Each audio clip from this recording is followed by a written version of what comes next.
What was strange about what we're talking about in the tsunami in particular before this terrible earthquake was when they flew over the place in Thailand where they had the tsunami, there was no bodies of wild animals. No wild animals died in the tsunami. And last week we began discussing how wild animals instinctively know when a disaster is approaching. They do know.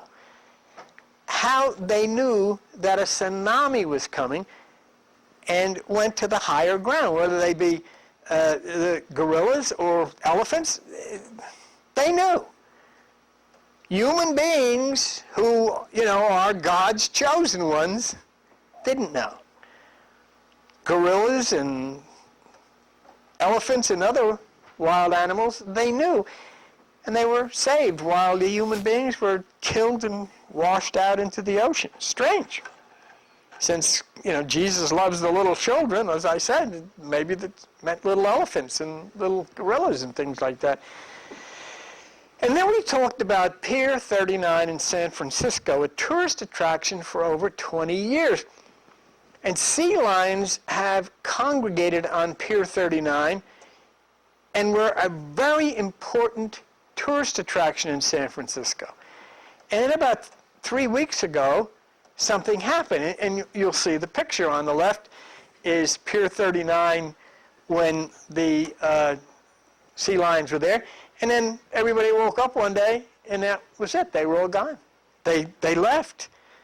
And it had to leave you thinking, well, what's happening? Now, what we considered was, could those sea lions have known of the impending earthquake in Haiti? And you say, oh, no, that's too far away. But would distance make a difference? Would not an impending catastrophe vibrate throughout the entire electrical system of nature and possibly cause them to move on for whatever reason? Now, 2 weeks after they left, there was a 6.5 earthquake in the ocean off Northern California. And then, of course, this tremendous earthquake in Haiti. Could all of the animal kingdom know? I mean, I always get a kick out of them, and my head goes in different directions, but sometimes I watch at night. Do you ever watch it, late afternoon or early evening, you see the seagulls flying off in a different direction, and the birds line up or wherever they are, and they're all going off somewhere. And I said, where the heck? It's, to them, we don't even exist. We're moving things down there, and it's a whole different world. They answer to a completely different thing than human beings do. And it would appear that the things that we look down on, the animals seem to have a much higher level of light, of understanding natural things than people do. And then we talked about Oscar the cat. And this is Oscar the cat. Well, Oscar wandered into a nursing home in Rhode Island and then started making rounds. And this is him actually making rounds. He goes from one room to the next. And Oscar knew, or knows, because he's still there, about 3 hours in advance when somebody was going to die. And he would jump into the bed with that person, get close to them, and just stay there until the person died, and then leave. I mean, one time they said that they had 2 people dying at the same time, and Oscar was running back and forth in one room, out the other. But, he received an award for his service, and the administrator up there said no human being could know things that he knows. Now, wouldn't it seem strange that God or Jesus would allow a cat to be more understanding concerning the nature of death than a person? You could call a priest, you could call a minister, you could call a rabbi, but nobody would be able to comfort or assist the dying person in that transition like a stray cat. Amazing.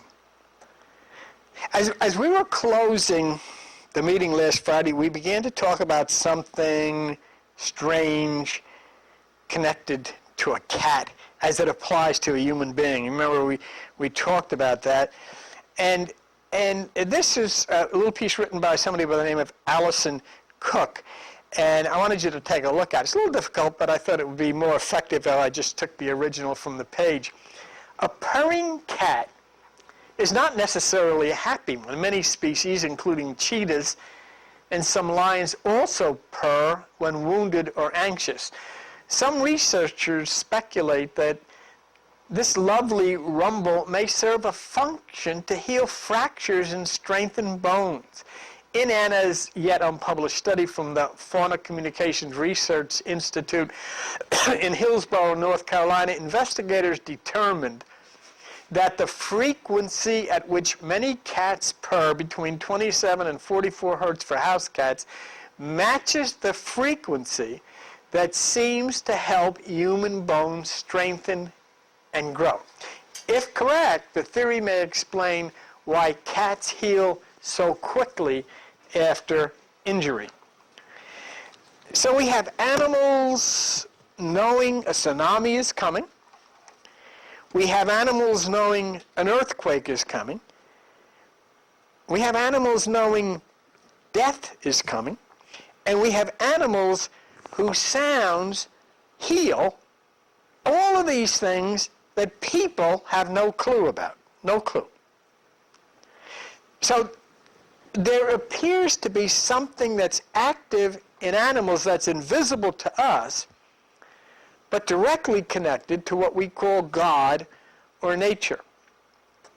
So what is it? The thing is, and this might be a little difficult for you, but there is a person inside of an animal. An electronic person. Who is it that is communicating with Oscar, telling Oscar that somebody is going to die in 3 hours?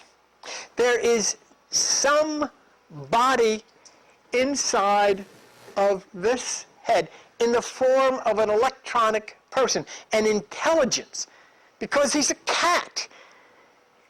And then you could put a human being next to him, and neither of them would know. I mean, it's just stuff. I mean, you see sometimes when they get hit by cars or laying out on a highway, but there's something here. There is something of a light, something of an intelligence, something of a higher knowledge that is inside. Now, the Oscar can still just act like a cat because that's the way his brain is made. Can't talk and can't. But yet he knows things that human beings do not know. And the funny thing is, what he knows applies to human beings. There was a story recently about someone in one of these amusement parks, I don't know, these SeaWorld things. I don't know whether it was in this country or another country. I think it was in another country. Italy, I think it was. And the person dove and hurt themselves and was at the bottom of this large pool, and this whale of some kind went down, took the person and threw them up out of the water, and they were saved. I mean, so there has to be something in there that says that person's in trouble, I'll do something. And the same thing with Oscar. Something has to say, Mrs. So-and-so is going to die, you better get in there and help her to transition. Something very strange. Something invisible communicates with that cat. You and I can't see it, and you and I do not have the same communication. No human being has the same communication as that cat. And as humans are running around in confusion, Oscar knows exactly what to do, when to do it, and when to stop.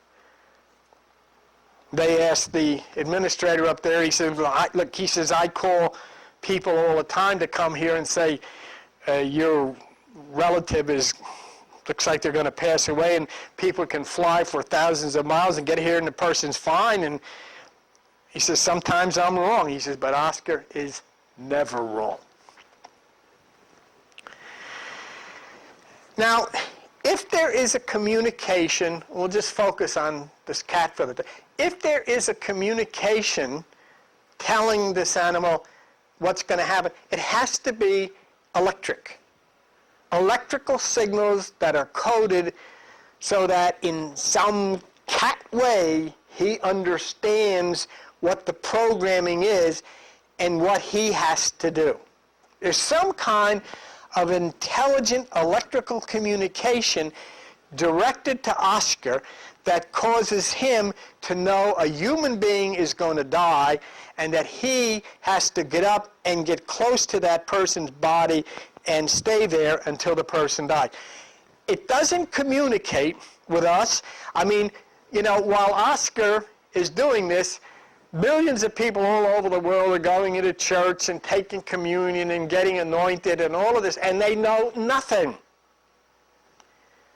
And Oscar comes out of his litter box and knows everything.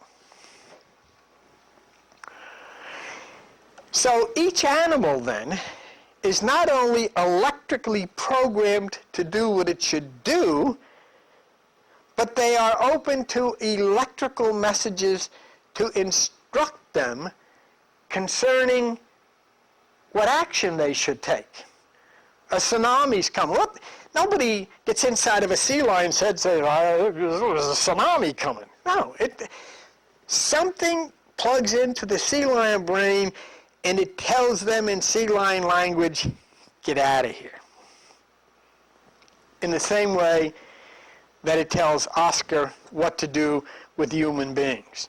All this through an electrical program which communicates via photon. And what we would say is that it's instinct. The sea lions, well, it's instinctive. Oh, the gorillas, that's instinct. What's the instinct? What instinct does this cat have about human beings dying? But what is instinct anyhow? Let's take a look. Instinct is an inborn pattern of behavior that is characteristic of a species and is often a response to specific environmental stimuli. So that's interesting, isn't it? It's characteristic of a species. So in other words, each species might have a different characteristic, and then when something happens, it triggers this electrical response. The innate capacity of an animal to respond to a given stimulus in a relatively fixed way. Which means, one of the things I could never understand when we got one of our first dogs many years ago, who was about to have many puppies, I pleaded with the doctor, said, you're going to be here, right? When this happens, don't worry, I'll be there. Well, he wasn't. She knew how to do everything. There was no need. I mean, with all due respect, women go to the hospitals, they have to be surrounded by doctors and machines and EKGs and FBIs, and everybody's going around and all this stuff is happening. The dog did everything by itself. And then we take all of these puppies to the veterinarian, and he puts a little tincture of iodine on the umbilical cord place, and we bring them home, and first thing she did, went around and licked off the iodine. Because she knows, see? An inherited tendency of an organism to behave in a certain way, usually in reaction to its environment, and for the purpose of, this is the interesting, fulfilling a specific need. What was Oscar's specific need? To help somebody transition over from life to the other side. Instinct, as opposed to reflex, is usually used of inherited behavior patterns that are more complex or sometimes involve a degree of interaction with learning processes. Now, the interesting word in that particular slide, I think, is the ability to respond to a specific environmental stimuli. In other words, a message is received, and inside that being, that animal, that is programmed to respond. And they do. So what would human instinct characteristics be? Well, we have the fight or flight syndrome. If you get into a situation where your life is in danger or something's going to happen, your body will immediately program itself so, that your blood will clot quicker and so forth and so on. This happens automatically. So that's an instinctive thing. It happens by itself. But that's purely physical. You don't have anything to do with that. But it doesn't seem to touch the way we think. The human still has to make up his or her mind as far as reacting to an environmental stimuli. There's no, we don't listen to an inborn quality. We turn on the radio or the television, and we do what somebody else says to do. The sea lions do not turn on the TV. One sea lion says to the other sea lion, did you see the weather report? Is this really going to happen or what? They don't have to.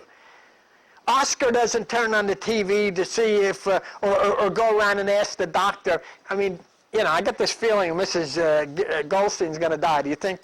What do you think I should do? No, it doesn't have to do that. You and I have to do that. See? When we don't know what to do, we go to other people who equally do not know what to do. And then we are all sure that we know what to do even though we don't know what to do. You see, it's like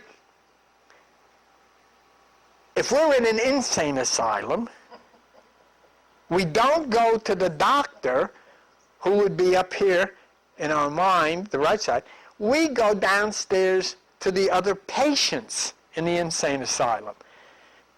And the other patients in the insane asylum are writing the news, they're on television, they're in the White House or they're in Congress, and we say, do you think this is, and they tell us. But they're in the insane asylum too. So the insane people tell us, who are also insane, what to do. And we all do it, and the thing is a mess.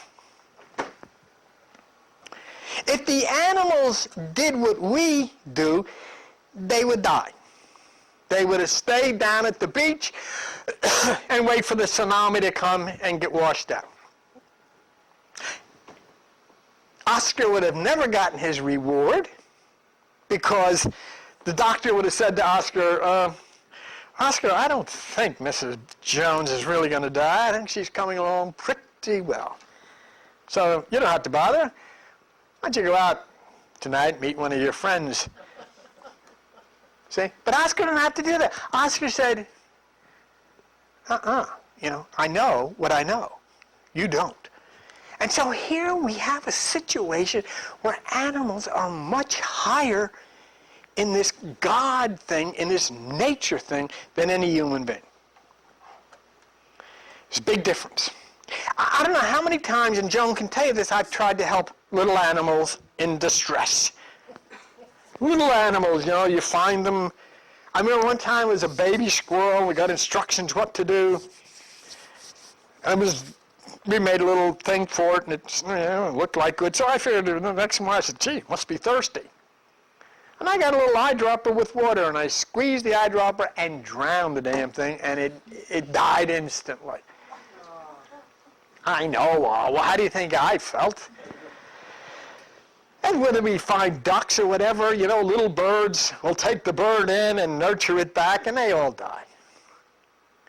Because we don't really know. It's just like us, everything else we do. The road to hell is paved with good intentions. There are electrical messages for every living being. Let me tell you the difference between you and Oscar and you and the gorilla and you and the sea lions and the elephants, etc., etc.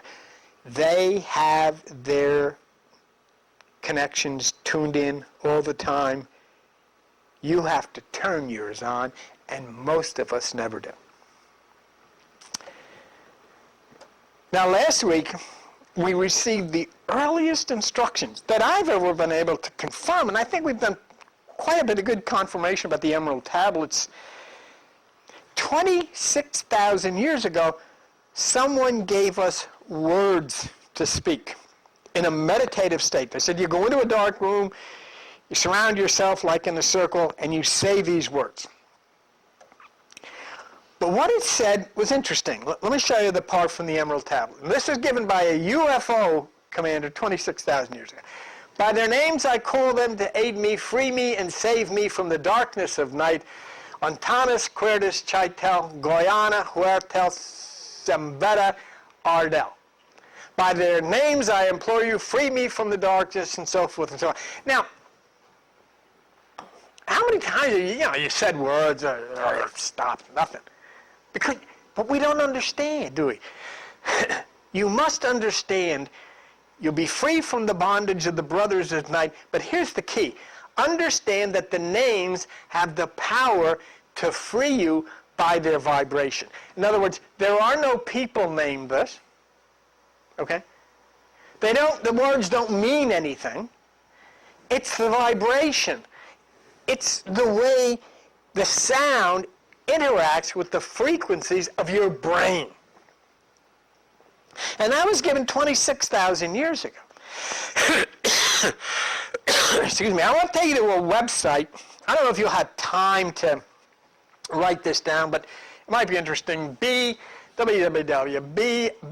B-I-B-L-I-O, T-E-C-A, Pleiades, P-L-E-Y-A-D-E-S.net.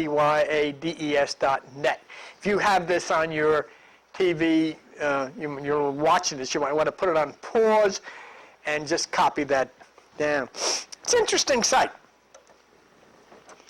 On this site is a page I wanted to share with you that I believe connects both to the Emerald words, and I've given these to some of you that have requested it, as well as the question of instinct in humans and animals. Let's look. This is called the living internet inside of us. The human DNA is a biological internet and superior in many aspects to the artificial one. In other words, the human internet inside of you is much superior to the internet that you work on the computer. The latest Russian scientific research directly or indirectly explains phenomena such as clairvoyance, intuition, spontaneous and remote acts of healing, self-healing affirmation techniques, unusual light auras around people, namely spiritual masters, mind's influence on weather patterns, and much more. Last line about the influence on weather patterns is interesting because that's what Buddha said thousands of years ago, that when you have millions and millions of people thinking negative things, it affects the weather patterns and can throw the cosmos into an upheaval of storms. Okay, so let's look what else it says. In addition, there is evidence for a whole new type of medicine in which DNA can be influenced and reprogrammed by words and frequencies without cutting out and replacing single genes. Think back. The Emerald UFO commander said these words will do this for you, and it is the vibrations of those words that will do that for you. And here, this is saying, the Russians said that DNA can be influenced and reprogrammed by words. According to them, that means the Russians, our DNA is not only responsible for the construction of our body, but also serves as data storage and in communication. The Russian linguists found that the genetic code follows the same rules as all our human languages. To this end, they compared the rules of syntax, the way in which words are put together to form phrases, semantics, the study of meaning in language forms, and the basic rules of grammar. So now what we're talking about here, I gave many of you I sent these words to via email. Others, I gave them here in a printed form in this room. And I'm trying to say, can we justify saying these words? Is this more, are we going to stand in a more gobbledygook, or is there something scientific attached to this that could say, do it? Because this came from what I believe was a UFO force that landed in the desert 26,000, 30,000 years ago. So we're seeing from this study a connection to the emerald concerning these words and how the words can actually change the internal structure of the human psyche. The Emerald Tablet says that these words will bring great change into our lives, and this study gives power to words to change DNA. That would confirm, wouldn't it, that there is a connection between words, sounds, and the internal human structure. Let's go on. The Russian biophysicist and molecular biologist Georg Jarvis and his colleagues explored the vibrational behavior of DNA. Read that with me again. Russian physicists explored the vibrational behavior of the DNA. And what did the UFO commander say? You must understand the names have the power to free you by their vibration. There's a connection there. A connection. They, meaning the Russians, managed, for example, to modulate certain frequency patterns onto a laser array and with it influence the DNA frequency and the genetic information. Since the basic structure of DNA alkaline pairs and of language are of the same structure, no DNA decoding is necessary. Read this again. You must understand the names have the power to free you by their vibration. Look at the last line. One can simply use words and sentences of the human language. You see the connection. This is 26,000, 30,000 years ago. This is today. Now, I placed that statement from the Emerald Tablet there in green so you can compare it to the discovery of the scientist. The names, according to the Emerald, have the power because they set up a vibration with you. So if you say the name Untana, Untana sets up a certain frequency vibration in the brain. That vibration would mean that you're not going to shake, but rather there's a change in the modulation to a different frequency. Okay? Don't think of vibration as, no. It's a change in the modulation of a frequency by the internal photonic or atomic electron vibration. What is interesting is that the study shows that to modulate to a certain frequency, you can use words and sentences. So let's try to understand it. The Emerald says certain words can change you by their vibration. The Russians say you can modulate frequency simply by using words or sentences. Now, what does that mean? When you get in your car, you'll notice your radio has two positions, AM and FM. Now, keep in mind, we're talking about modulation as it concerns a frequency. And we have an interest in that because the Emerald commander said, by saying certain words, you can change your inner self. Okay, so let's go to AM and FM as you have it on your radio. First of all, modulation. What does that word mean?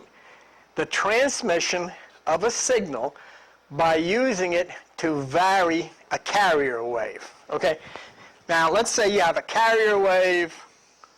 Okay? You impact the signal onto that carrier wave, and it causes it maybe to go like that.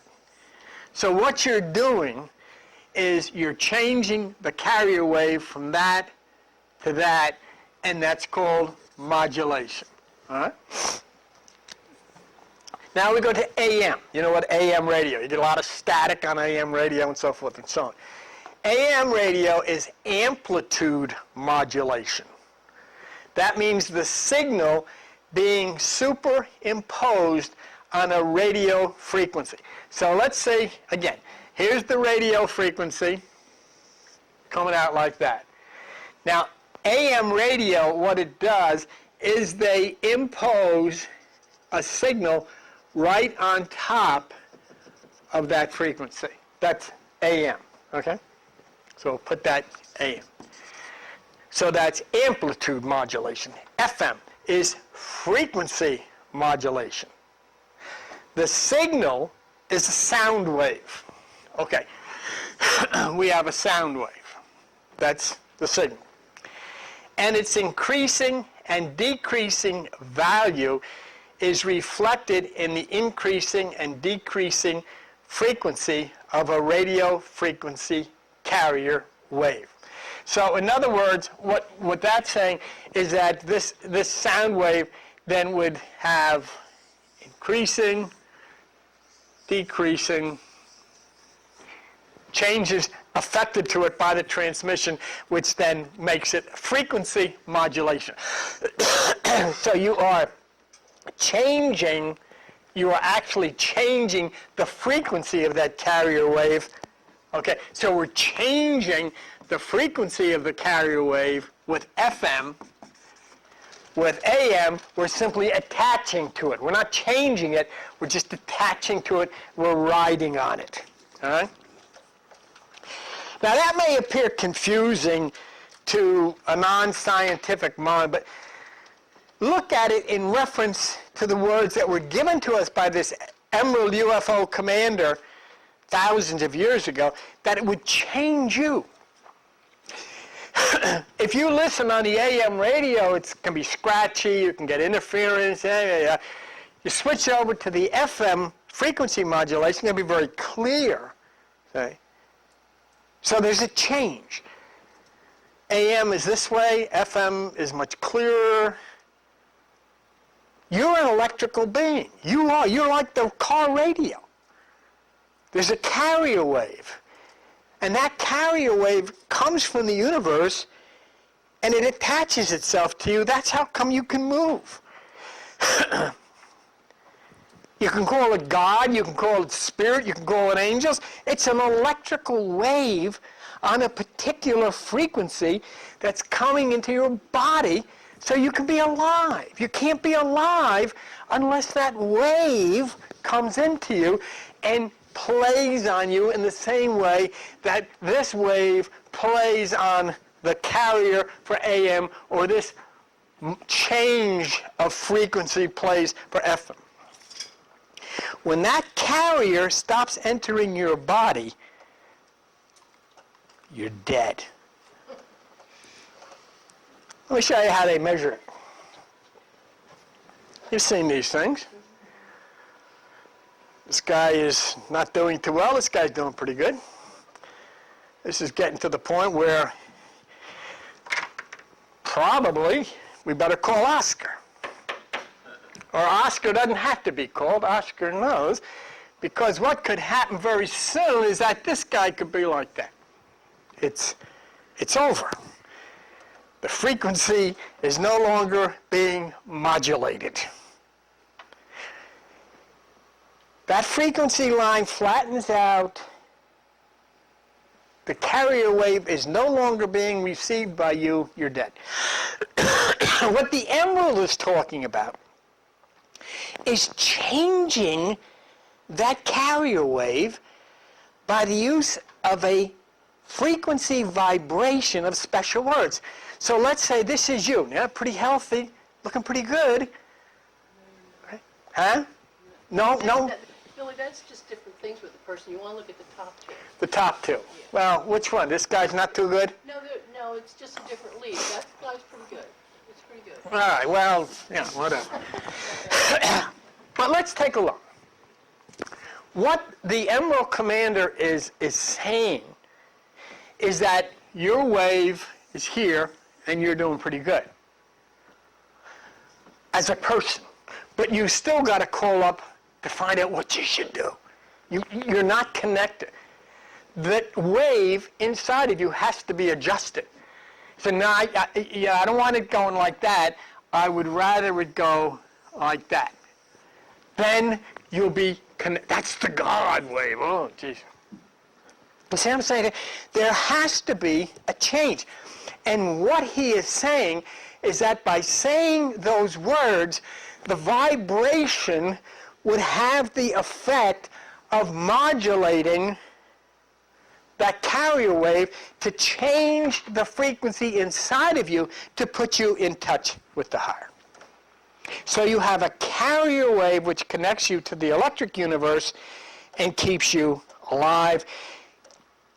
We go back to AM, FM in the next one. Again, we have a carrier wave that is an electrical source that keeps us alive. The words the Emerald Tablet gives us vibrate to change those waves. In other words, those words will modulate the carrier wave and they will change the frequency. They will change the characteristic of a frequency, which says to me that the change will be made in a way that is FM rather than AM. It could be AM, which means those words would cause a vibration that would impose itself on yours. So, in other words, here you are as a normal person, whatever your name is. You have a carrier wave in you, which is natural, but now you say these words, and there's another vibration that starts imposing itself on top of your natural wave. Or it could be FM, which I think would probably be the way. In that case, the words would act as a sound wave, and this sound would cause a change within the frequency modulation inside of you. So instead of going like that, it could go like that or whatever. But I think that sounds to me more reasonable. Okay? And I'm going to, without knowing positively, I'm going to go in that direction to say that it would seem that the words, and the way the Russians describe it, the words would change that frequency within us and connect us into an entirely different realm, which they talked about. Let's go back to the website and see how this works. Yeah, no, that's good, thanks. One can simply use words and sentences of the human language. Well, we saw that before. And of course, the Emerald says you must understand that the names have the power to free you by their vibration. Now it says, this too was experimentally proven. Now, not here, but look at this one. One can simply use the words and sentences of the human language, excuse me. This too was experimentally proven. Living DNA substance in living tissue will always react to language modulated laser rays and radio waves if the proper frequencies are being used. This finally and scientifically explains why affirmations, autogenius training, hypnosis, and the like can have such a strong effect on humans and their bodies. Look at it is entirely normal and natural for our DNA to react to language.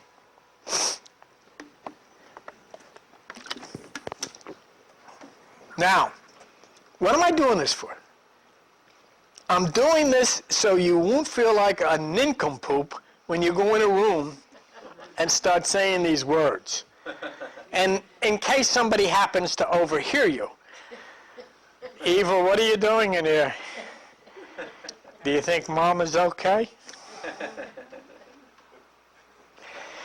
I want you to be comfortable with reciting these words, not as some cult, but as a scientific modulation of the incoming cosmic carrier that will allow you to be changed to the higher. You are seeing more insanity set loose on this planet Earth by people who are in control than ever before. And it's not good for you to be associated and to be receiving instruction from them any more than Oscar would or the elephants. DNA will always react to language. Now notice the Russian scientists found that the language can do the modulation. And that's what the UFO commander said. The UFO commander said, if you say these words, the vibration of these words is going to change you and set you free. And you say, well, what the heck is that talking about? Well, look up here and look at it means that the words have the ability, through the vibration of the photons in the quantum realm, to change the carrier wave from that which is human on the lower side to that which is on the higher side. Let's go back. We got this here again. Is this the new one you just put up? I just put it up. Okay. All right. One can simply use words and sentences of the human language. Esoteric. Esoteric means inside. And spiritual teachers have known for ages that our body is programmable by language, words, and thought. This has now been scientifically proven and explained. Of course, the frequency has to be correct. Now you're stumped there, right? Oh, Jesus, where am I going to get the frequency? And this is why not everybody is equally successful or can do it with always the same strength. The individual person, now take this one carefully, the individual person must work on the inner processes and maturity in order to establish a conscious communication with the DNA. In other words, you got to work at it. That thing that people really don't have time for is what can change everything for you, especially as we approach 2012, meditation. Oh yeah, you don't tell me this. I know. You come in here on Tuesday night, 2 or 3 people. The important line is that the frequency has to be correct. Now, you don't know what frequency it's on. Names have the power, but it has to be the correct frequency. Okay, let's go back. The Russian scientists found that our DNA can cause... Now, I want you to sit up straight a little bit because it gets good here. No, I'm only teasing you. I'm just saying, gotta use your head a little bit. Our DNA can cause different patterns in the vacuum. Remember what Nassim Haramein said? The vacuum is the invisible place where nothing is except the 64 tetrahedron. Thus producing magnetized wormholes. Our DNA can cause magnetized wormholes. This is sensational. You ready for this? These are tunnel connections between entirely different areas in the universe through which information can be transmitted outside of space and time. Your DNA can cause magnetized wormholes, yours, that can allow tunnel connections to different areas in the universe outside of space and time. An example from nature. This is great. When a queen ant is separated from her colony, building still continues according to plan. If the queen is killed, all work in the colony stops. No ant knows what to do. Apparently, the queen sends the building plans from far away. She can be as far away as she wants, as long as she is alive. In man, hypercommunication is encountered when one suddenly gains access to information that is outside of one's knowledge base. Such hypercommunication is then experienced as inspiration or intuition. But what is it really? It's part of this DNA wormhole where communication is being carried out between some intelligence somewhere in the universe and you.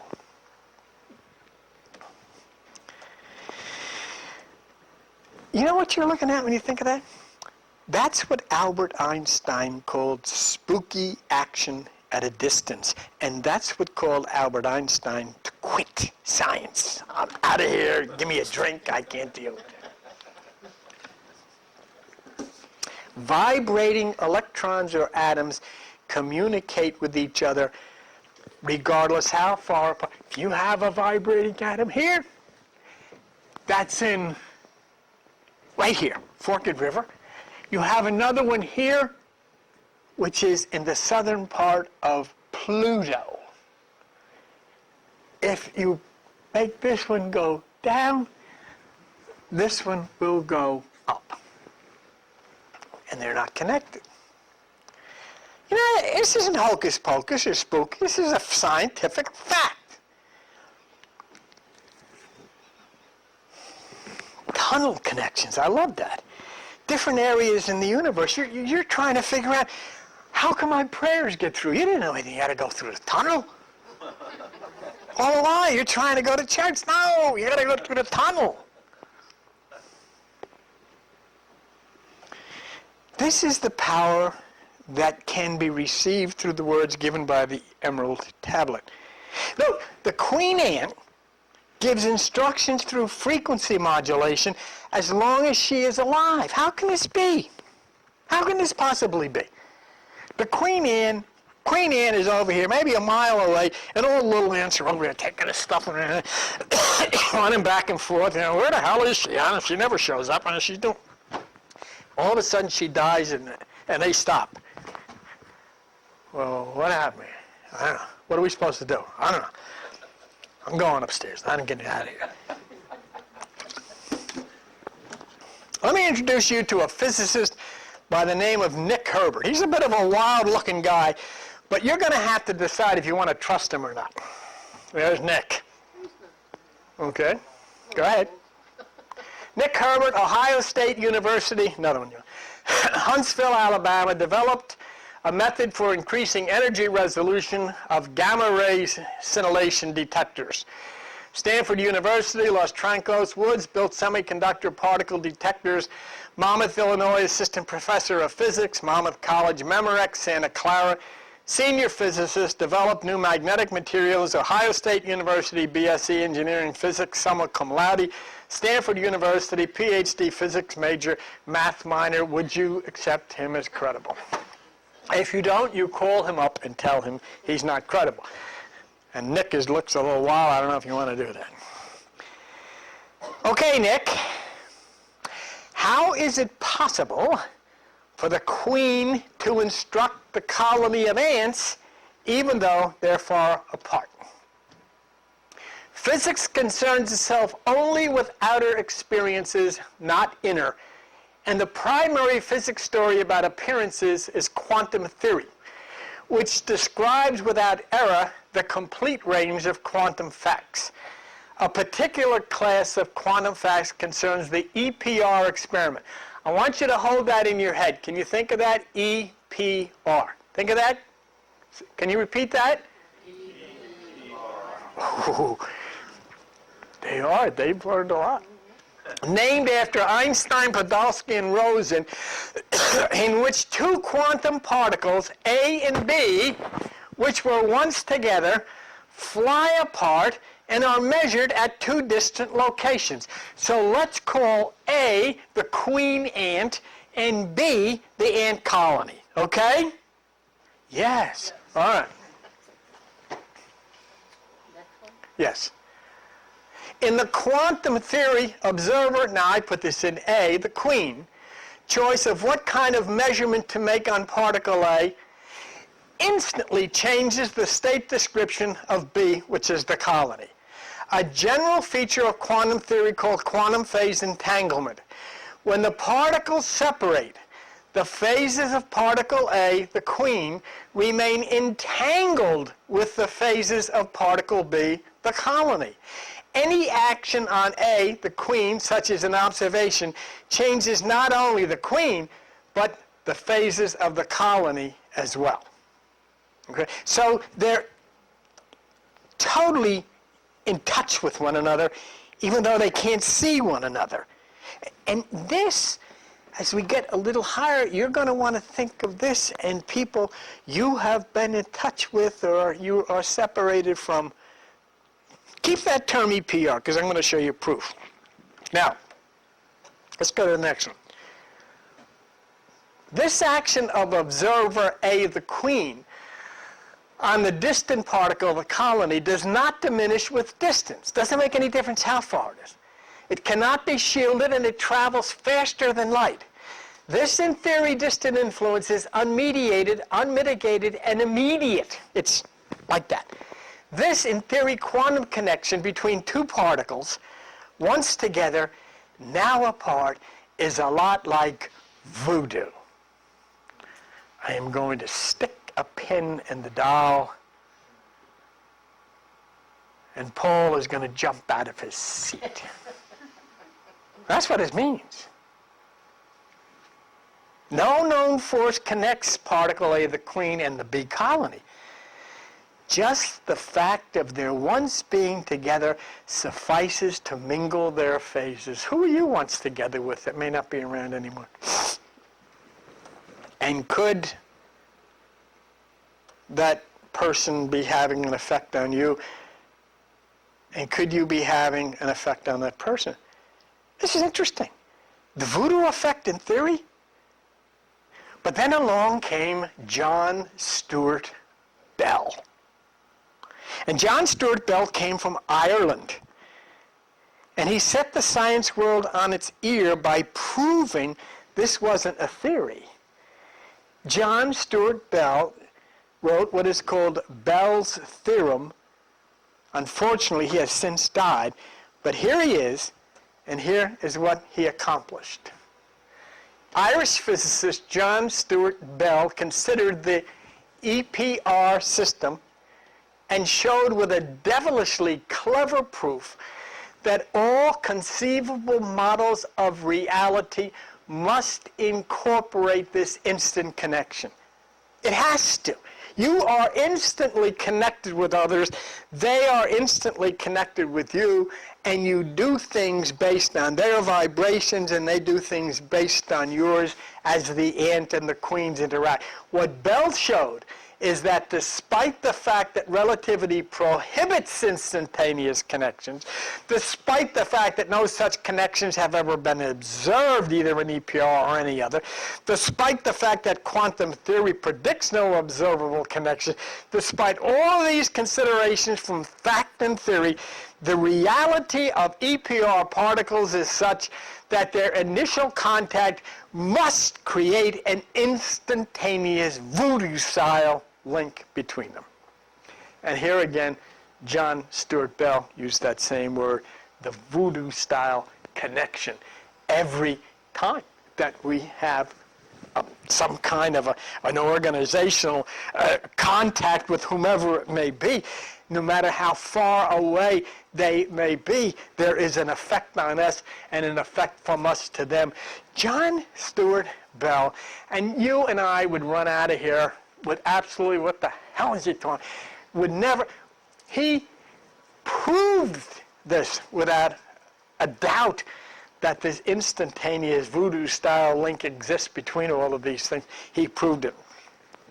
And I would show you Nick Herbert's summation of John Stuart Bell's theory. Bell's theorem, reality must be non-local. In other words, you know what that means? Okay, look, let's do local reality. Eva's sitting in that chair. Everybody see her? She's up here. Yeah. This, everybody see this?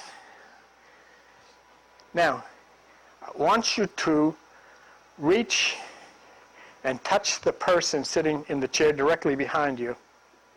And you're not going to see anybody there. But there's somebody there. That's non-locality. And the reason that you're here is because someone else vibrational effect on you which is connected to you, that's non-locality. In other words, what we see here is here, what we don't see here but is affecting us is non-locality.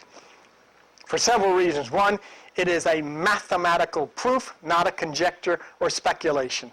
2, it is a proof about reality, not appearances. How often does one find such a window into the nature of reality? You don't see anybody standing here, even though there is somebody standing here. See? You say, well, wait a minute. That's appearances. There's nobody there, but the reality is there is. You see, we don't get a chance to talk to these people. They talk amongst themselves, you know. Because if they go on television, everybody, oh, this guy's nuts here. Oh, this guy's nuts. I saw Jay Leno doesn't believe this stuff. So what instantaneous effects are taking place from someone else who is no longer near you? Oh, I don't think any. Think about it sometimes when you're alone, maybe. Let your mind go in that direction when you repeat the words. What's going to happen when you repeat the words and maybe work on it for a while? What's going to happen? and your waves start changing and you start seeing or hearing or whatever. What instantaneous effects take place on us when we, as ourselves, join with the Emerald Force through the incantations they have given us? Well, we saw this before. Remember? The wormholes, tunnel connections between different areas in the universe, transmitted outside of space and time. Isn't that what the UFO commander said? Yes, he did. Things that are not here, no appearance, can affect you and what you do and what you think. That's what everybody goes to church for. That's what you've been hoping for. To evoke a response from the emerald beyond space and time. And when it happens, you'll be inspired. No, you won't. You've had your frequency modulated. What Oscar the cat has, what the sea lions have, what the gorillas have, what the elephants have, what the ants have, you finally can have. You don't have it, but you can. In man, no, you're right. No, go ahead. Oh, okay, no, come back. In man, hypercommunication is encountered when you gain access to information that wasn't there before. It's inspiration. In earlier times, humanity had been just like the animals. You read about it in the Bible. They knew. Connected to this group consciousness, to develop and experience individuality, we humans had to forget that. Oh, you know, it happens all the time. You got little kids, and the little kid will say, I was talking to a little man in my room. All right, Rodney, you know, we're going to get you out to play soccer. You don't want to be doing that. You know, don't. What's wrong with that kid, Mabel? He's got to get out of the house. No, he really is talking to somebody, but we don't allow that. The little kid may spin. How many times? Oh, stop that spinning. You're going to get busy. You're going to make me throw up. I can't stand it. Why is he spinning? Just like the Sufi Muslim, the whirling dervish, because he's connecting to the universe, and we break him of that terrible habit. We now know that just as on the internet, our DNA can feed its proper data into the network, can call up data from the network, and can establish contact with other participants in the network. You go on the internet, you hit a little plastic thing, and you're talking to somebody in Africa, or Ireland, or California, just by touching a little plastic thing, and they talk back. That's the internet. But what they're trying to tell you is you have an internet here, and the entire universe is an internet, and everybody is on the internet. And they don't even have to have a laptop, because they're on the internet. Your data can be fed into the network, which is consciousness, can call up data from the network, which is incoming consciousness, and establish contacts with other participants in this cosmic, invisible, what you want to call spiritual network. They had it a long time ago. Did you ever read about the pineal gland of the brain? Sometime go in and look up pineal gland of the brain. You know what it says? It's a vestige. It once was bigger, but for lack of use, it has petrified or shrunk up. But now, by understanding quantum, we're realizing we can feed into the cosmic network and we can call up information from that network with other participants regardless of where in the universe they may be. Remote healing, telepathy, remote sensing about the state of relatives, etc., can thus be explained because you're touching them in the internet network of the cosmos. Some animals know from afar when their owners plan to return. That can be freshly interpreted, explained via the concepts of group consciousness. Researchers think that if humans with full individuality would regain group consciousness, they would have a God-like power to create, alter, and shape things on the earth. For if it were to use its mental power as a unified civilization, it would have control of the energies of its home planet as a natural consequence, and that includes all natural catastrophes. In other words, you could be just like a damn elephant and get out of the way when something's coming. Knowing in advance, you could know. Down that way. You regain the cosmic power that was taken from you. And remember, the Emerald UFO commander said it would come to you by following the instructions. Every one of us has the spiritual powers to affect this repair of genes ourselves. But this is similar to a person who, due to an accident, has to spend 2 years in a wheelchair. Should he get healthy again, he still has to learn slowly and steadily how to walk properly, as if he had never known how to walk before. And this is just what happens with our spiritual powers. Very slowly it starts to sink in that we would have the power to affect a lot in many areas of life. But for many centuries, if not millennia, we have taken sitting in a kind of a spiritual wheelchair and have to learn now how to use these powers all over again.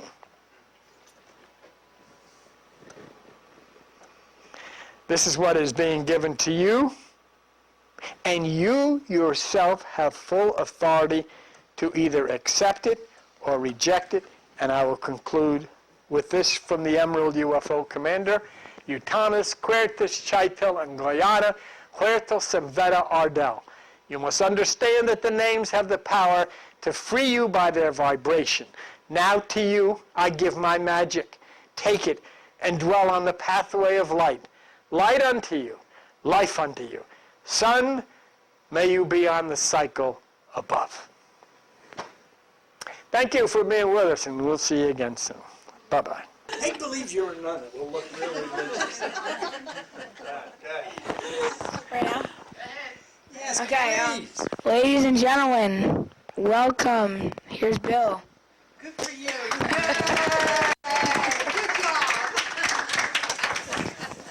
And he wants 12 cents for that. He got nothing. What for that? He's going to heaven because he did that. That's all they get paid. Well, you had to give me a second to get this straightened out. I wasn't quite ready, and Jeremy... What did he say? Okay, I'll be with you in 1 second. And, all right. Okay, welcome everybody to Hidden Meanings. And let's go to the board real quick, and I'll show you where we're at. Hidden Meanings Conference Center, Village Green Shopping Center, Route 9, Forked River. And our address, P.O. Box 569. The email, bdonna910782000@yahoo.com. We're here Friday at 7 to have meditation with music, Tuesday at 7. And right now, we have Jung, right? Right now, our website, www.hiddenmeanings.com, we have 1,477,166 visitors, which means we did over 2,000 last week, so that was very good. And our address, mailing address is Hidden Meanings, P.O. Box 569, Forked River, New Jersey, 08731. Let me make a little, before we get into this, let me make a little announcement here. Kathy, you want to put that on pause for a minute? You know where the pause is? We'll just pause that for... Okay, once again, Hidden Meanings, Post Office Box 569, Forked River, New Jersey. I want to show you a picture of the tsunami that hit Thailand in 2004. You can see it washing over the cars. I think you really get the effect of it when you look up here and see the size of that wave, and then just think of it all the way down and what's going to happen to this bunch here. Thousands of people died there, and there was much destruction. And the interesting thing, because you're studying for marine biology, is it? Yes.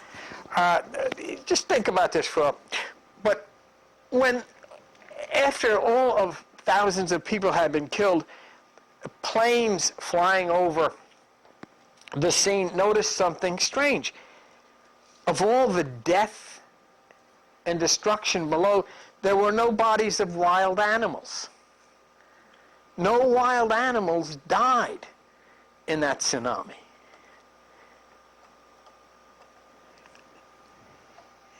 They left. They somehow were told something is going to happen, and in their gorilla way and in their elephant way, they said, it's time to get out of here. They knew something that people didn't know. So they went up into the mountains, and as they were watching, the human beings were washed out to sea or whatever.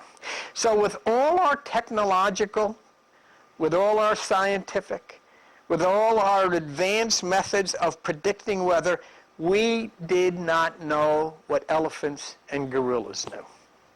Something very bad was going to happen from the ocean, and they moved into the mountains to be safe. Human beings didn't know anything about it, and they died. God didn't tell people what was going to happen. God told the gorillas and the elephants. It's called instinct. It's something that we have given away in order to be part of the mob. And instinct comes from the right side of the brain, what we call the spirit side, the God side, the nature side, the higher photon side. And wild animals are plugged into that all the time. We have to go there. And the Bible and all of the ancient books are filled with instructions. Hey, you better get inside of yourself, and you better start activating that electrical circuitry on the right side. They have it, see? And the reason I bring this up is because it has happened again. So far, on a smaller scale, if indeed the activity is over, but we'll see. Pier 39 is a very famous pier in San Francisco.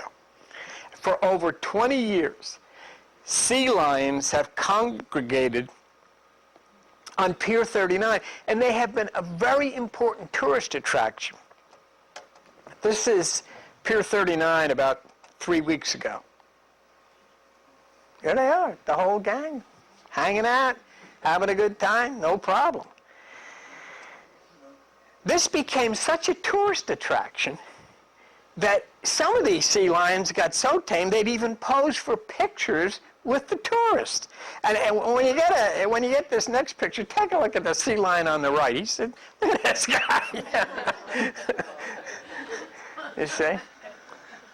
So, I mean, you know, it's just a normal thing. Hey, come on, pose for a picture.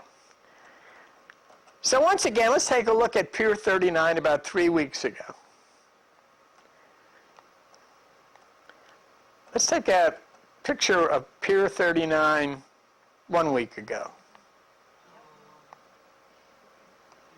They left. The gorillas and the elephants left, and there was a disaster. The sea lions left San Francisco. Once again, the comparison, John. That's what it looked like before. That's what it looks like now. Now, of course, there's, you know, people that don't get into nature saying, well, you know, they're probably looking for something to eat. They'll be back.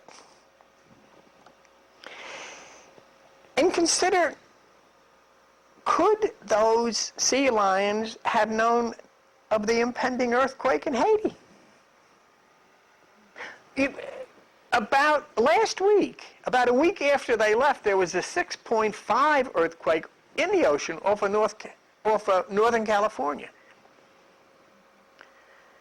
But I mean, could they? And you say, well, Haiti is so far away from California. No, not. We're talking about electrical energy of the earth. What do these creatures know? Would it make a difference how far away they were? Would not an impending catastrophe throughout the entire electrical system of nature cause them to move for whatever reason? You know, I've always thought from a religious standpoint concerning God. You know, I was always told, God loves you. He really loves you. God wants to care for you. God's reaching out for you. God looks out for everybody. And then I thought, but why would he tell gorillas and not me? I find that very curious. God tells gorillas and elephants and sea lions, but he doesn't tell us, but he loves us. Take the next one, Joe. It says, Jesus loves the little children. Did you ever hear the song, Jesus loves the little children? But you know what happened? The little children got washed out into the ocean. And the little gorillas and the little elephants were safe. So does that mean maybe that Jesus loves the little gorillas and the little elephants more? I don't know. If he loved the little children as much as he loved the little animals, wouldn't he have allowed the people to have the same information so that they could get out of the tsunami? Or are we missing something? Maybe instead of listening to preachers and weather forecasters who are trying to figure nature out, we should be listening to those who already have it figured out. Remember Oscar the cat at the nursing home? He's still up there. Oscar the cat. A stray cat comes in to a nursing home in Rhode Island. There's Oscar. And then he starts making rounds from room to room. And you know what Oscar did? Every time somebody was about to die, Oscar would jump into the bed of the person who was about to die 3 hours before they died and then escort them over. He received an award for his service. He's still up there doing it. And they said to the director of nursing or whatever, nursing homes in Rhode Island, doesn't it make you feel a little foolish that an alley cat? And the guy said, wait, stop. He says, I have to call people from all over the world to come and say, it looks like so-and-so is going to pass away. And they fly in, and then sometimes I'm wrong. He says, but Oscar is never wrong.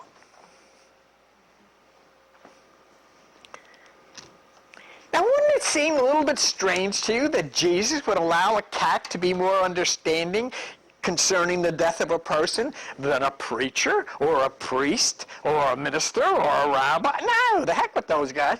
The cat knows. You can call a priest, a rabbi. None of them would be able to assist the dying person. They'd take out a book and they'd read it and they'd sprinkle water on the walls and all of this kind of stuff. That cat snuggled up to the person, and the vibrations, obviously, he guided the person right to where they're going.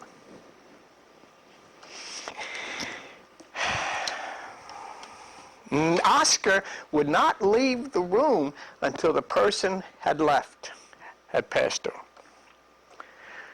So what do? Do we honor these who know, these who are part of God? Do we honor them? Do we respect them? Do we listen to them? Do we try to understand their close connection to God? The former governor of Alaska, Sarah Palin, who claims to be a born-again Christian, gets into helicopters and shoots defenseless wolves from the sky. If this is how one who is trying to get close to God should treat a living being, that is very... I thought, she's all over the place. Say, the animals that we eat are literally tortured to death by factory farms across the world. The Indians, the American Indians, revered and honored an animal who would provide them food. They honored an animal like a buffalo as God, because you're giving so we can live. And now the Indians exist with us in a civilized country who people allow their animals who are going to allow them to live to be tortured to death. The Michael Vicks of the world, who use animals in hideous death battles for profit and entertainment. Those who will mistreat pets in terrible ways, leaving them the cold and the die or the starvation. And yet, we don't know. We just don't know. What better way is there to see how people really feel about God and really feel about God's creation than to see how they treat these living beings who are so closely connected to God, the animals? You can go to church, I could care less. You can take communion, nothing. You can give your confessions, you can sing your songs, you can read your Bibles, and then these same people will go out and neglect or brutalize God's creatures, who are actually created closer in God's image through natural instinct than are human beings. And the neglect and mistreatment of animals is the most clear demonstration of what people really think of God. In many cases, it comes from people, they'll spend endless hours in reading the Bible or taking up space in church and singing, "Oh, God, come down and sit on my lap," and all this crap. And they'll never, ever, ever turn and extend a hand, not only to the cat, not only to the gorilla, but they won't extend a hand to anybody. I mean, you've got these bizarre people on television, this guy Rush Limbaugh, saying that the people in Haiti, they got enough. This is all an Obama plot for black people. That's what he said. We pay income tax. That's enough for those people. Unbelievable. Absolutely unbelievable. And then, what are we to think? Jesus loves the little children, and the children are killed in the tsunami, but the little animal children are made safe and secure. Does Jesus love the animals more? No, but we are supposed to teach the children how to find that magic inside of us. And we don't. We say, no, you got to listen to him, you got to listen to the pastor, you got to read the book and all this garbage. Never saying, you got to find it inside. Like, you have inside what he has inside, only he doesn't have to find it. He's got it.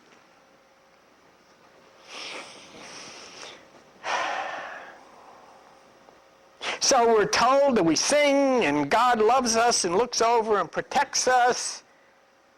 But humans are killed by the thousands as the gorillas and the elephants wandered up to the high country when they received the signal from God. You know what's amazing to me? Does this mean God is a gorilla? Would that be wild? What are you going to do then?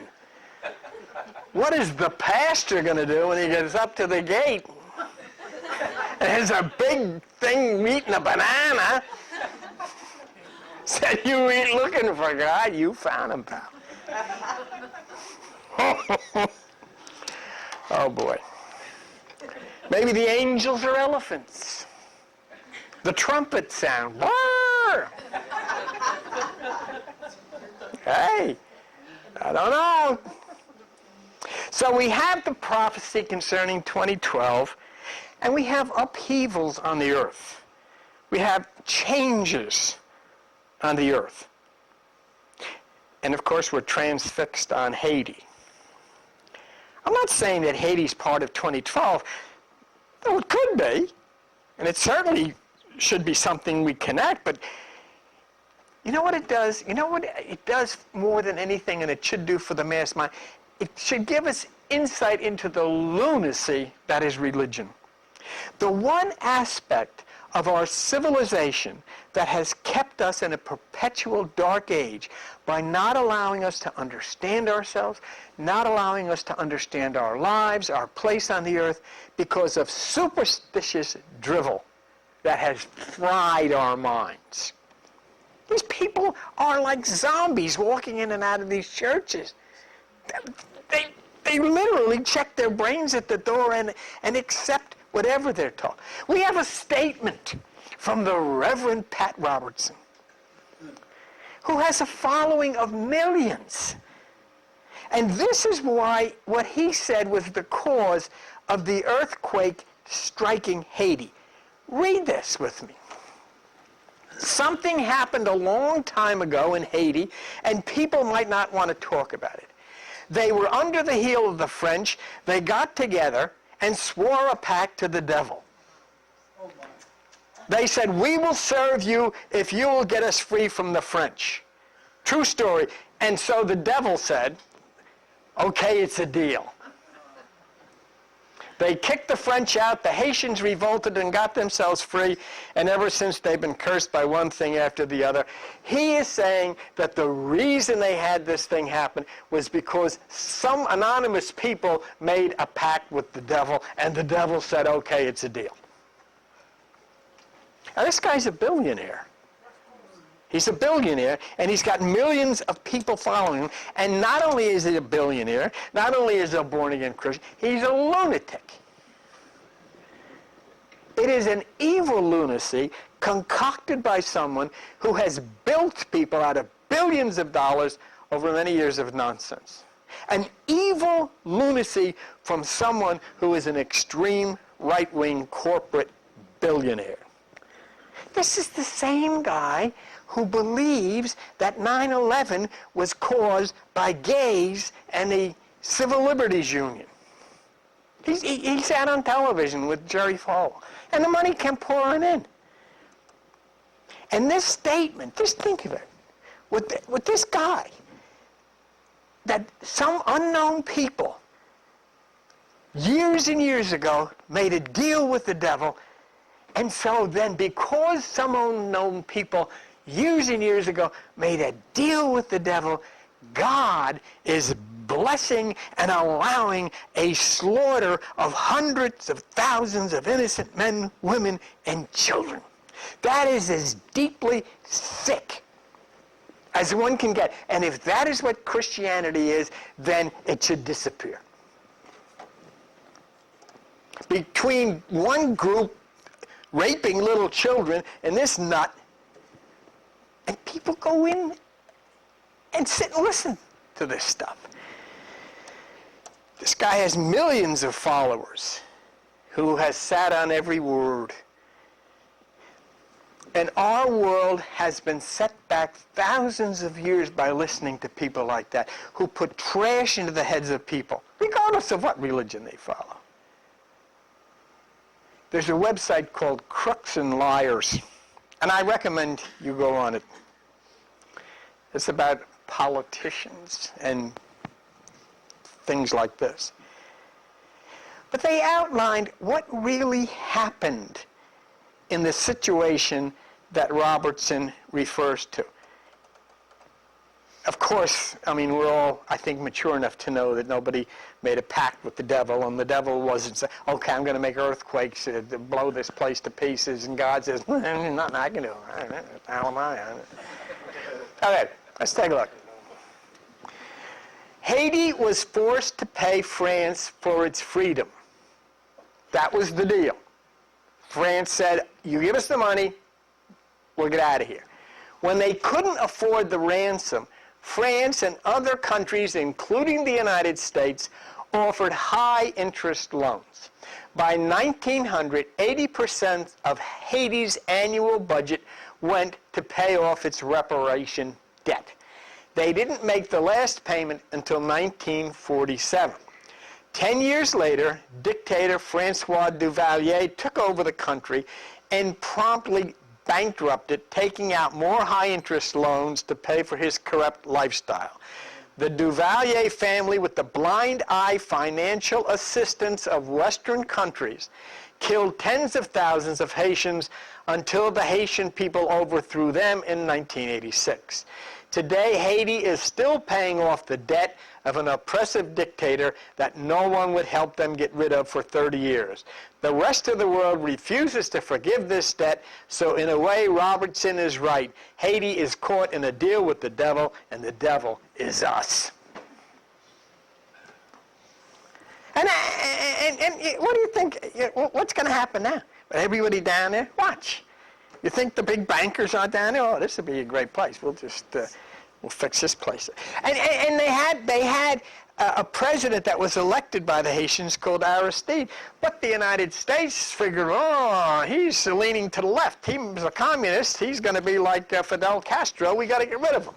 And they did. They did. They got rid of him. They got rid of the guy the people down there wanted. Because after all, he might turn Haiti into another Cuba. No such luck. So there's the truth. The devil are those who have exploited Haiti, not some hocus-pocus devil of religious beliefs, but the real devil being those countries who exploit the poor and bleed them for every dime they have, just like religion does. There is no excuse for an earthquake to cause such destruction. The reason the earthquake caused such destruction is because this is the most poverty-driven place in the world, and there is no reason that the rest of the world should have allowed that poverty to exist. The United States was involved in assisting them overthrow the last president. So the energy seems to generate a stronger and stronger response from nature as we rumble on closer to the finalization of December 21st, 2012. I'll tell you something right now, and you sit here and you can feel it. You are living in a very violent planet. Not violence from nature, as much as violence from greedy people who run it and exploit the poor, the sick, and the underprivileged. And I can't even, when I watch them on this healthcare thing, and I think of, people, young people and old people, and trying to come up with $1,000 a month to pay some insurance company who's going to deny them everything. I mean, it's bizarre that it's allowed. This is the only country in the world that exists in anymore. So where can you go to escape these billionaire lunatics? Tom Hartman, who I listen to a lot on television, he's got a word he calls them. He doesn't call them gangsters. He calls them banksters. I mean, I don't know if you understand what happened, but the taxpayers of this country gave hundreds of billions of dollars to these banks, and they're taking your money and giving billion-dollar bonuses with it. And they'll get in front of Congress. Well, these people worked hard. They worked hard. How could they work hard? They practically destroyed the whole damn thing. Sure, they have a right to get a billion-dollar bonus, but not with your money, not with my money. Wait till they pay it off. Then they can go do what they want. But the answer to where you can escape them is within yourself. There's no other place to go. because the solution to their assault against humanity can only come from nature itself in bringing them down. And what has been said by NASA may be on the drawing board. I put up a video on our site from Fox News, of all people, that says what I've shown you before, that between now and 2012 is a distinct possibility of gamma explosions coming this way. That would probably disable the computer systems worldwide, which would mean, well, we'd all have to gather at Ethel's house and cook some beans and wait, yeah. My next line is not a pleasant thing to contemplate. I didn't mean that. But the idea of, no hospitals, no.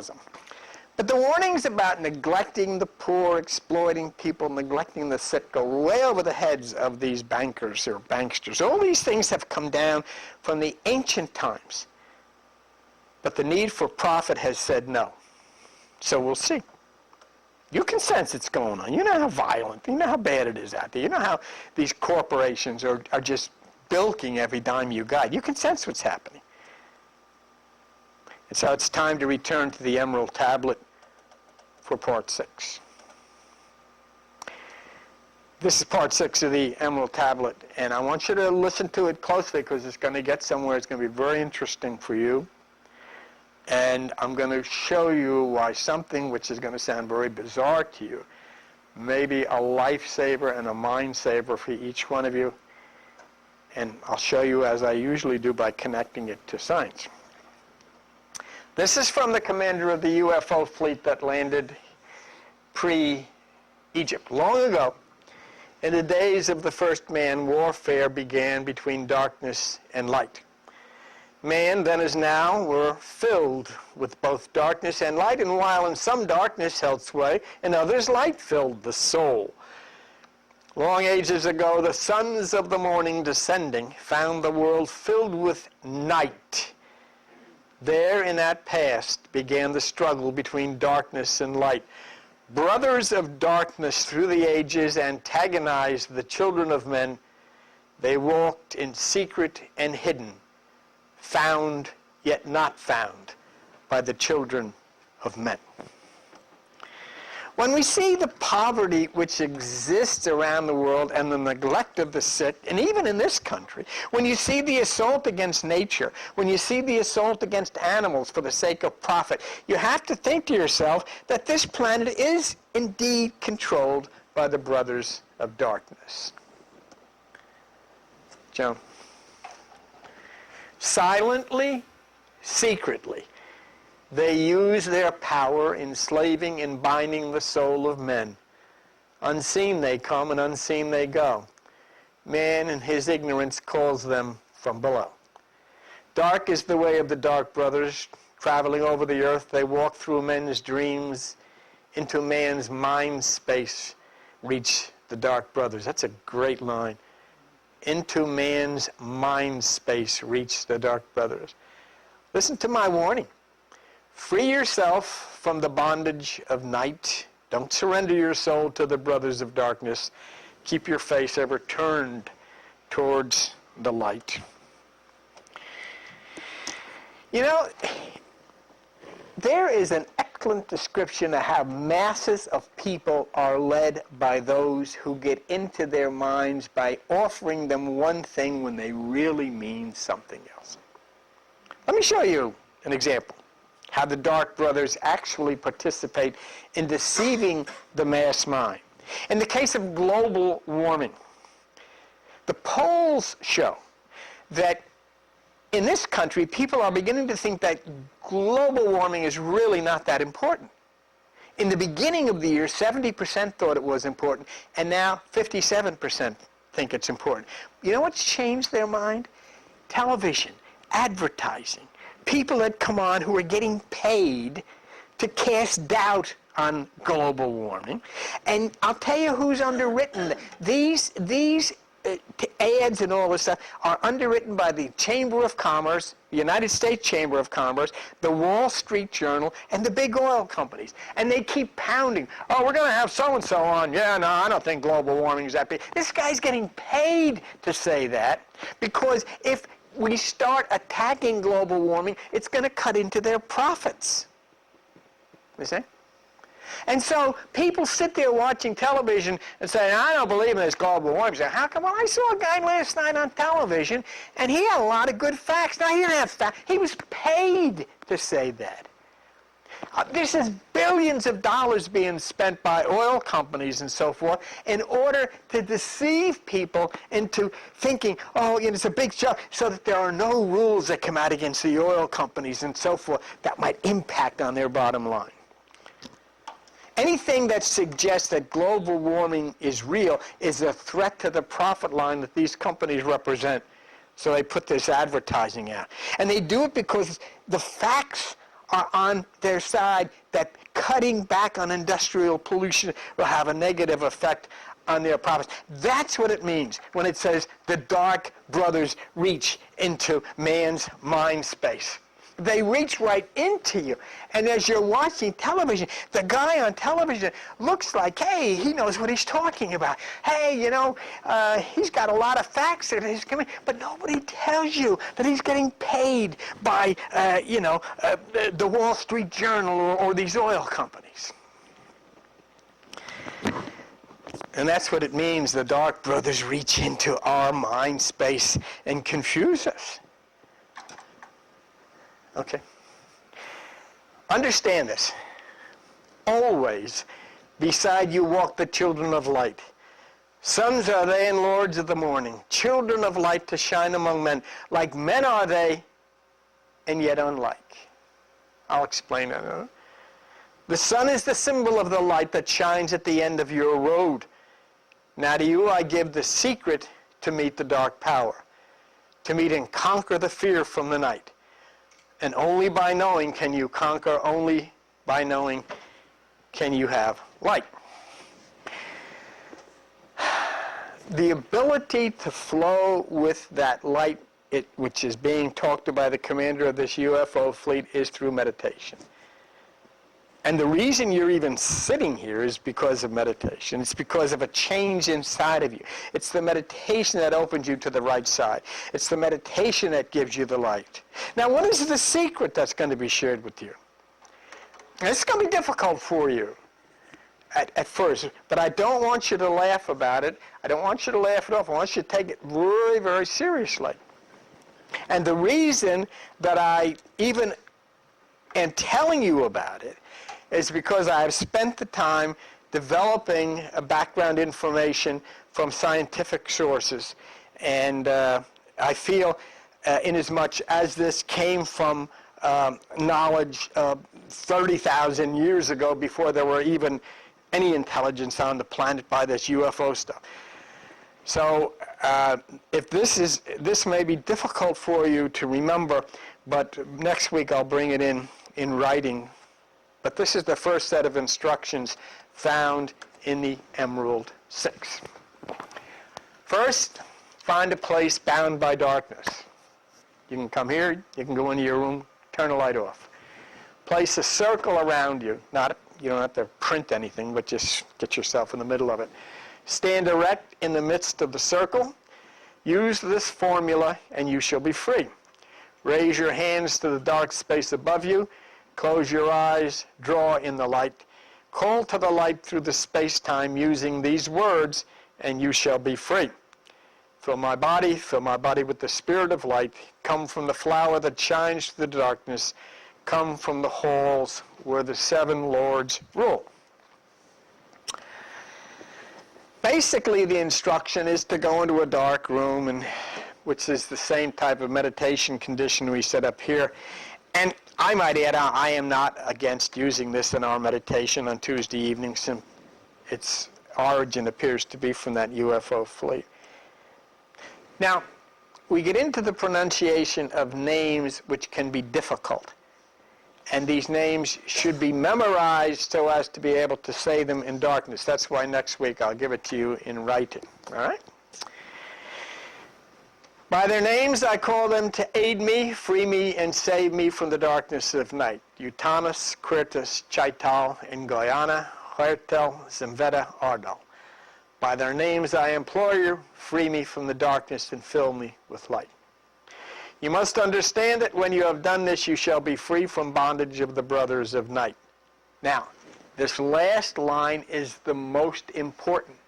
Otherwise, this is more gobbledygook of names that don't mean anything. You're, what the hell am I talking about?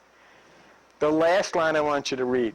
You must understand that the names have the power to free you by their vibration.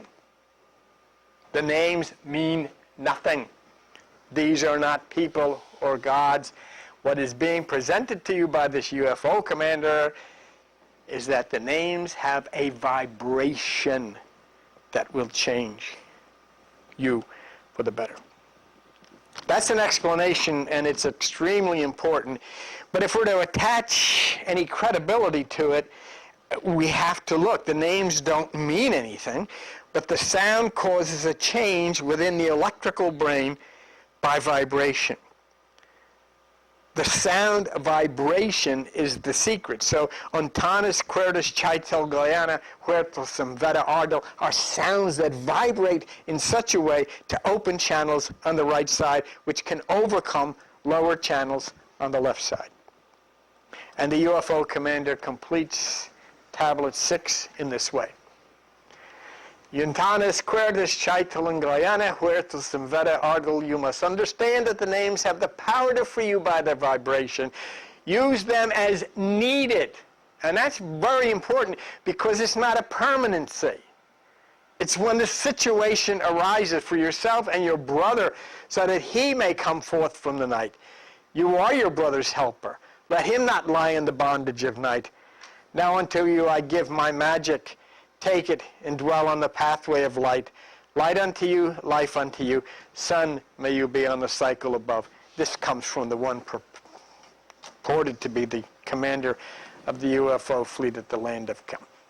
So you can use this magic for yourself or for others. Now let's see if we can come up with some credible scientific evidence here. Because otherwise, you've heard all this kind of stuff before. Say this, say that, repeat this, and nothing. Nothing happens. Okay, so what I would have to do then is somehow come up with credible scientific documentation to support the Emerald instructions concerning the names that will produce vibrations to raise your consciousness in your brain.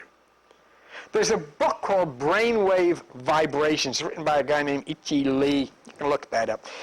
My interest with the book is not the book itself. What the book is basically about is a yoga position, and it is yoga exercises for the brainstem, and a movement in a slow and methodic way that would cause the vibration in the brain. But, you know, that's the book and whatever. I'm not interested in that right now. What I am interested in is looking at comments and the character of people who made comments concerning this brainwave vibrations. Practical and brilliantly written, a unique lens for re-examining the impact that vibrations have on every aspect of our being. This is written by Kenneth Wesson, PhD, brain-based education consultant. What many people need to get their healing process going, no matter the injury. That's Midwest Book Review. And then finally, a simple way to restore us to the source and recover the natural flow of life. Serena Parable, PhD Associate Professor, California State University at Northridge. So this is a yoga form, but the yoga form is based on what? A vibration. And the UFO commander called for what? A vibration. And I included this, even this yoga thing, because of what the Emerald UFO commander said. Now there's also another kind of vibration, which is an audio wave vibration. And we may connect this to the Emerald instructions as well. And what are we going to consider? We're going to consider something called the Mozart effect. Wolfgang Amadeus Mozart. The brain vibrations generated from Mozart music and the effect on the brain. This is from Wikipedia. Joe? Mozart's sonata for two pianos in D major, K448, has been known to reduce the number of seizures that people with epilepsy have. The University of Illinois Medical Center did an experiment on 29 epileptic patients. After listening to the piece for up to 300 seconds, 23 of the 29 patients experienced significant decreases in epileptiform activity, even from patients in comas. They are not certain if this effect is immediate or if it requires 40 to 300 seconds to become apparent. University of Wisconsin, Department of Psychology. A number of rats were exposed to Mozart's piano sonata and were then tested in a multiple T maze. By day 3, the rats exposed to the Mozart music completed the maze more rapidly and with fewer errors than the rats in the other groups. I don't know if Wolfgang Amadeus would be pleased about that, but nonetheless. One more slide on sound vibration of the Mozart effect from Wikipedia. The approach has been popularized in a book by Don Campbell and is based on an experiment published in Nature, suggesting that listening to Mozart temporarily boosted students' IQ by 8 to 9 points. Another experiment that agrees with the claim was made by Bellarmine College. The Department of Psychology at Bellarmine tested the spatial reasoning of the participants in a study by having them complete pencil and paper mazes of varying complexity. Of the 22 volunteers, the average student completed 2.68 mazes in 8 minutes after listening to Mozart's music. After listening to different types of music, the average student only completed 2.2, and after being in silence, the average student completed 1.7. Okay, so what I'm trying to do is give you confidence in the credibility of the Emerald UFO Commander's statement concerning the fact that vibrations in the brain cause changes. Now, we have to, there's something very important for you to keep in mind. The effect is temporary. The word also confirms what the Emerald Commander said. He said, use it as needed. So if you get into a situation, that's darkness or health or whatever it is, do it if you want to. Note that the instructions is to use it as needed. Now I want to show you what I feel. What are we seeing here? We've seen two situations concerning vibrations. We've seen the audio vibration, and then we also looked at the other type of vibration, which was the brainwave vibrations of yoga. So there's two types, but they're both vibrational, and we've seen from scientific studies that the musical vibration causes changes. Now, to me, the most proof. And I want to turn you back to who I think is a brilliant physicist, John Cramer. Once again, this is his credentials. If you want to argue with him, have at it. He's a professor of physics at the University of Washington in Seattle. Not teaching, he works with the solenoidal tracker at RHIC detector at the New Relativistic Heavy Ion Collider at Brookhaven National Laboratory and the Particle Accelerator at CERN in Geneva, Switzerland. So anybody watching out there, I didn't say this stuff, he did, and if you think he's wrong, well, call him up and tell him where he's made a mistake. I wouldn't do that. His paper was titled Transactional Interpretation, and here it is. Transactional interpretation, we've gone over this before, and it has to do with alpha waves and confirmation waves with electrons being, photons being attracted to electrons. But let me give you the description from John Cramer's work, and I want you to connect it to the words that the Emerald UFO Commander said, that the words he was giving you to repeat change you because of their vibration. This is what he says. When an electron vibrates, it attempts to radiate by producing a field which is a mixture of a retarded wave into the future and an advanced wave to the past. This energy or wave heads off into the future until it encounters an electron which can absorb the energy being carried by the field. And John Cramer concludes this particular paragraph by saying, the process of absorption involves making the electron that is doing the absorbing vibrate. Now, 30,000 years ago, before there was any quantum physics or before there was anything, somebody from this UFO fleet said, the words that I am giving you will cause a vibration. The words don't mean anything. They are not names of anybody, but according to this commander, they are magic because of the fact that they will make the changes necessary. And John Cramer did not stand alone. Now remember, he said that the absorption of the photon and the electron is caused by the vibration. NASA, National Aeronautics Space Agency, came along and they said entirely optical computers are in the future, but electric hybrids have been possible since '78 when it was learned that photons can respond to electrons. That's from the National Aeronautics and Space Administration. Okay? You know something? How many times have you and I sat here? How many times have we thought about, okay, we said, now concentrate on, making your pineal vibrate. And we all sat there. I don't know, vibrating, you're vibrating. Here's something from physicsclassroom.com to confirm the vibration and a reminder of how to do it from the Emerald tablet. Physics classroom. Atoms and molecules contain electrons. The electrons have a tendency to vibrate at specific frequencies, similar to a tuning fork or even a musical instrument. The electrons of atoms have a natural frequency at which they tend to vibrate. When a light wave with that same natural frequency impinges upon an atom, the electrons of that atom will be set into vibrational motion. Back to the UFO commander, the Emerald Tablet.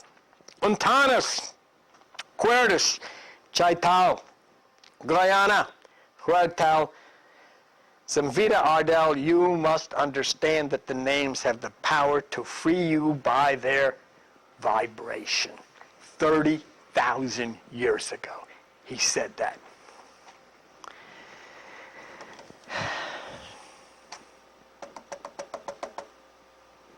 More to come. See ya. Thank you. Bye-bye. Okay.